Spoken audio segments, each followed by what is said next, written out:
All right. In the last episode, I talked to Justin Silver, the co-founder of Avrani, a highly successful hair care and skincare brand. Now, today on episode number 40, well, get ready because we've got Chris Gallant, and he's the CEO of Chamberlain Coffee, which is a coffee, matcha, and tea brand launched by Emma Chamberlain. And they're available in over 10,000 stores nationwide now. So very, very successful, both D2C and retail. Now, we're going to be discussing how to scale a celebrity brand, and we might broach the topic of retail for a D2C brand. I'm your host, Raphael Paulin-Daigle, and I'm the founder of SplitBase. This is Minds of Ecommerce. Now, this episode is brought to you by SplitBase. At SplitBase, we help leading direct-to-consumer brands such as Dr. Squatch, Hyperice, and Amika A/B test, design, build, and manage high-converting landing pages and on-site experiences. We generate a combined $100 million in additional revenue for our clients every single year. Our optimization program pinpoints exactly where your store is losing money most, and then, well, we help you fix it.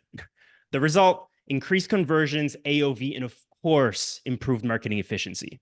So if you want to scale your e-commerce brand profitably, we're the ones to call. So go to splitbase.com today to request a proposal. All right, Chris, welcome to the show. Thank you so much for being here. Thank you for having me on. Yeah, so as you know, this podcast is really all about going deep in one topic and dissecting one key growth strategy so our listeners can get most value right away. And just to provide people some context, for how long has Chamberlain Coffee been around for? Yeah, we launched in the fall of 2020, so this will be our fourth year in business. Perfect. And I believe you've been CEO almost all along, correct? Yeah, Starting in 2021? I've been for about 3 years. Yeah, so I came on a little under a year into the business. Awesome. So one of the main things I wanted us to go over is because obviously Chamberlain Coffee is a celebrity-backed brand, right? So it was launched by Emma.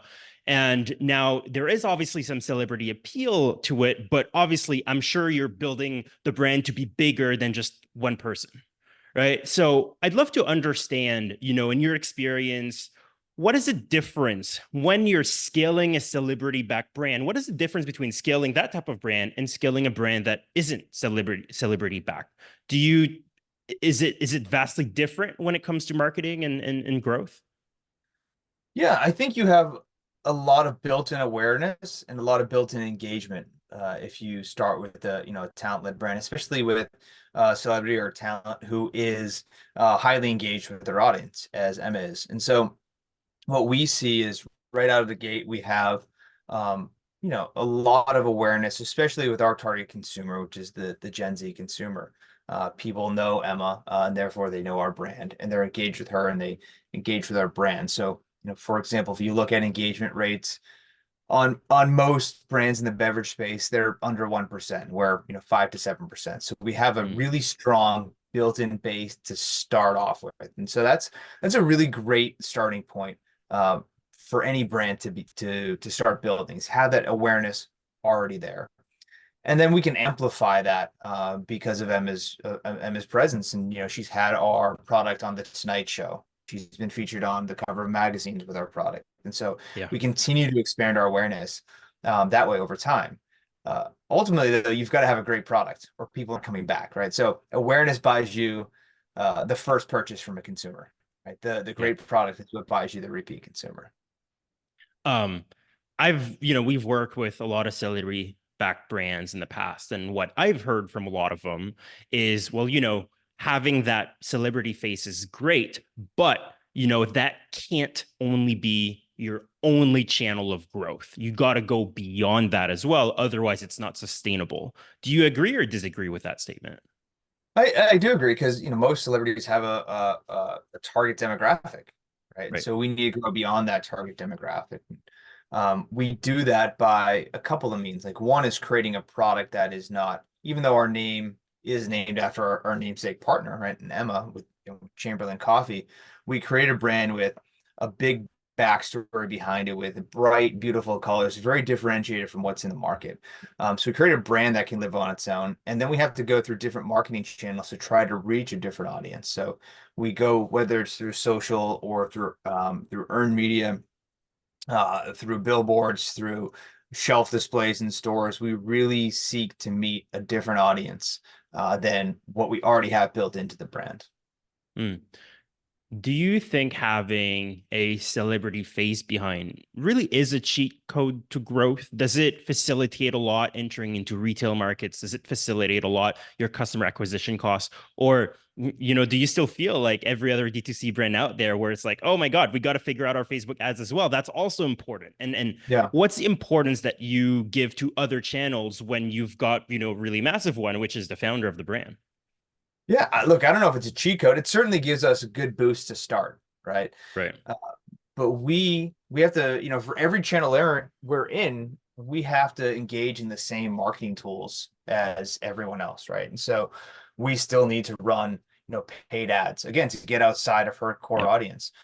We still need to send out emails and SMS, just like any other brand. When we go to retail, we need to think about things like off-shelf displays. We need to think about promos because we put out a ready-to-drink product, and someone walks through the store that isn't aware of our product or maybe aware of Emma. Like we need them to try it, so we have to promo the product and discount it to get them to sample it for the first time. So we really use the same suite of tools that all food and beverage brands use. Mm, We just have a bit of a head start. right. I so you mentioned, going outside your core audience, or I guess Emma's core audience. Um, I'm curious at that point, right? Like when I go through your website on the product pages, there's a video of Emma explaining the products, and really beautiful website, by the way. I think the branding is totally on point. Thank you. Um, but when we look at how you're utilizing, obviously her name is in the brand. She's Yeah. got some videos there. Where do you draw the line of, okay, this is too much of the brand? Is there such a line that exists? Because Yeah. not everybody will know eventually who the founder of the brand is, right? So is there a risk to, rely too much on celebrity messaging? Yeah, look, I don't think there's a definitive set of rules we use, but we're we are not a brand that went out and hired somebody to represent us, right? We're a brand Hmm. that was founded by her. I came on after Yep. she started it, right? And so we are telling the true story of the company, the true story of the founding of it. So for us, and I think for any brand that's founded by a talent or founded by anyone, like I think it's important to tell that founder story there. Now, when we go to retail, again, we have to do all the things that normal brands do in terms of getting the product into hands of people. When we go to Amazon, we have to promote in the same way a lot of brands do. So yeah, I mean, to answer your question, no, there's no definitive set of rules. I think we do what feels right to us, and because she started the company, she's still a Hmm. massive part of the company. It's important to tell that story. Awesome. Um, you mentioned story, and telling her story is important, and how she founded the brand. It's not just like a portfolio company with her name on it, right? Yeah, Um, Ultimately, and for anyone listening, I highly recommend you going to the site and actually looking at the story, because I think you guys tell it really well, right? There's a story about how Emma is a coffee snob, and that's what pushed her to create the brand. Um, you know, for you, right? Like when you tell that story, ultimately, is that something that when it comes to retail, how do you still manage to tell that story? How do you still stand out when there's a million other coffee brands out there, and you're also going beyond Emma's name? Is there anything, because I know it's been pretty recent that you guys went retail, but you've obviously been successful at it if you're now at over 10,000 stores. yeah. We launched about a year ago into retail. And yeah, it's a lot harder. It's a lot harder to tell any story at retail Mm, because you have, 2 seconds that somebody passes by your product on the shelf. And so you can employ tactics like off-shelf displays. That's a huge help. You can tell the brand story on the packaging. Ultimately, you've got to have some really eye-catching packaging to get people to pull it off the shelf and take a look at it. And then we use tools like we talked about, like sampling. We do a lot of work with Instacart because so many people purchase via right. click and collect or delivery. But yeah, you have to use a whole suite of tools to try to grab attention in that like 1 or 2 seconds you have as consumers walk by you in the store. So, Chris, the brand's been around for almost 4 years now, but you've been retail for about a year. Right. So, what was that moment where you guys said, "Oh, now's the time to go retail as a D2C brand? What happened? What changed? Yeah, I think for us, we started during COVID when everyone was buying everything online. I Mm, think the realization we came to is as COVID wound down, behaviors went back to normal. People wanted to start buying basket goods in a basket, right? And so nobody wanted, 25, 30 subscriptions in their life to, hair gel and toothpaste and coffee. And or some people did, but by and large, people wanted to start buying their coffee back at the grocery store or on Amazon. So we started looking at expanding, where we had our product for sale. And if people want to do their buying habits on Amazon, we need to, or have their buying habits on Amazon or Amazon Fresh, we need to be there. If people want to start buying their coffee at retail, we need to be there. And so that was the big driver for us of behaviors are returning to normal. People want to buy coffee at mm. retail. Not everyone's going to buy everything online forever. So we need to start working with retail partners. Now, retailers at the same time are starting to think, okay, this new cohort of consumers, Gen Z, is now graduating high school, graduating college, starting to buy groceries on their own. I need to bring them into my store. And I think it made a really nice marriage between what we were looking to do and the consumers that retailers were looking to get into their stores. Awesome. But no, you guys got to 10,000 stores pretty quickly. Obviously you had that celebrity backing that helps, but is there anything you've learned along the way? Of what are the do's and don'ts maybe for a brand that's your size, that's been around for a little while, and now they're looking to get into retail, whether they have celebrity backing or not, doesn't matter. But what are your top learnings from that experience so far? Yeah, I think make sure you have a really good plan to drive velocity in place. Mm. Because velocity is key. Winning doors is great, but making sure it comes and gets pulled off the shelf is more important. So, do you have the right, social media plan? Do you have the right PR plan? Do you have the right product to get pulled off the shelf? Do you have enough funding? Do you have enough trade dollars to put against that, to do promos, to do shelf talkers, to do whatever it is that's needed to pull that product off the shelf? Velocity. So Velocity is key. you need to get those sales in retail stores in order for it to work out. Yes. But then you also have your own D2C store where you also want to get people to buy from. So you said you have to build a plan to get velocity. How do you do that? How do you decide where to spend, how to divide your attention? Because I Yeah. know, generally brands want to get as many customers as possible through their own stores, and they don't want to send people to Walmart's website. But at the same time, you need to get those sales. So it ends up being a bit of a catch-22. So I'm curious about how you guys approach it. Yeah, I mean, look, we let consumers shop where they want to shop, right? And if it's on our Yeah, store, great. If it's at Walmart or if it's at Target or other places are available, that's great. And then we need to support all of them. Now, there's absolutely cannibalization that happens across those because you can't expect all channels to continue to grow while you're for expanding, sure. one rapidly. And so, we look at supporting, um, retail now because, I think for any food and beverage, although there's massive benefits to having D2C. You can test out new products. You can have a much stronger connection to the consumer.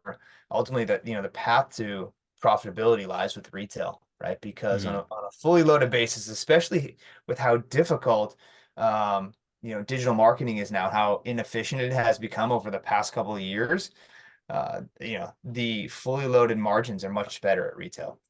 Yeah. And so, we look at that and say, like, how can we support our retail partners the best? Because ultimately, for us, our consumers mostly want to shop there. Our margins are better there. How can we support those partners the best to, create a real long-standing business there? Now Mhm. that then begs the question of, what becomes of D2C? What can we do that's fun there that's different than retail? Can we offer limited time products? Can we do consumer testing? Can we build a better engagement platform? And those are questions we're wrestling with now as sort of that retail channel grows, as our Amazon channel grows. How do we offer something new, different, fun, exciting to consumers that want to have that connection with us on D2C? I don't Mhm. have the answer for you today, but that's absolutely something we're working on. Awesome. Um, Now I know we've only got a couple minutes left, but I'm curious, right? Like obviously there might be other operators of celebrity-backed D2C brands. Is there anything, when you think of how you approach this now, you've been in your position for also almost 4 years, right? Is there any mistakes you wish you would have avoided, or there on the flip side, right? We can also say in the positive, is there Yeah. anything that you recommend, or any guidelines that you would recommend those operators to keep in mind that is vital when you run a celebrity-backed brand? Yeah. Oh, geez. I mean, look, we've made hundreds of mistakes, like any operator does at any startup, right? And that's how you grow, by Yep. learning. Um, I mean, look, I think a couple of things we talked about is like really be really thoughtful about your channel strategy as you grow. That's one, and that's important not just for celebrity backed brands, not just for startups, but for any brand. Be really thoughtful about your channel strategy as you grow. Think about what you want to get out of each channel, whether it's margin, whether it's top line growth, whether it's ubiquity, um, and sort of awareness. Be really thoughtful there. I think the other thing is, make sure you have the capital and funding to grow, whether that's equity capital, whether that's coming from margin, whether that's some sort of line of credit or debt funding. Make sure that you have the capital to grow, and only grow at the speed that you have the capital Mm. for. I think it's another big one. And then the last is, supply chain is key, right? And so have a nimble supply chain that can be able to produce incredibly high quality product at a reasonable margin as you grow, and that can meet your capacity. And you're going to have to change that over time, right? You're going to have to start out with smaller players, and you're going to have to graduate to bigger players over time. But yeah, make sure your supply chain's in order. Chris, that was tremendous advice. Thank you so much. Now, everyone, we've been talking to Chris Gallant, who's the CEO of Chamberlain Coffee. And now, Chris, so if people want to learn more about you, about the brand, where should they go? What should they do next? Easy. Go to chamberlaincoffee.com, and across all social media, we're Chamberlain Coffee. Awesome. Well, Chris, thank you so much. All right. Thank you.